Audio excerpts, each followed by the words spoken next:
ചെലവിട്ടാ പോരെ? കെട്ടിത്തൂക്കിയെന്നൊരു വെള്ളരിക്ക് എടുക്കാം, ഒക്കെ ചെലവാക്കണം, അല്ലെങ്കിൽ കെടാൻ തുടങ്ങും. മൂത്ത വാങ്ങിയില്ല. ആ ചക്കക്കുരുണ്ടല്ലോ, ഒരു പുളിക്കറി, ചീരയുടെ ഒരു ഉപ്പേരി, ഒരു ഇഞ്ചിത്തൈര്.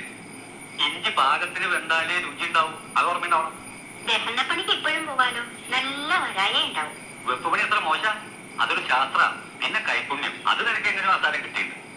ഒരു ശാപ്പാട്ട് രാമന് 49 കൊല്ലം വെച്ച് വിളമ്പിയ കുറച്ചൊക്കെ കിട്ടാണ്ടിരിക്കില്ലല്ലോ.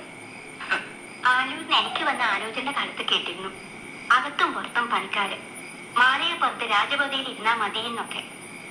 എന്റെ യോഗം ഇതായിരിക്കും, എന്നും അടുക്കളയിൽ തന്നെ.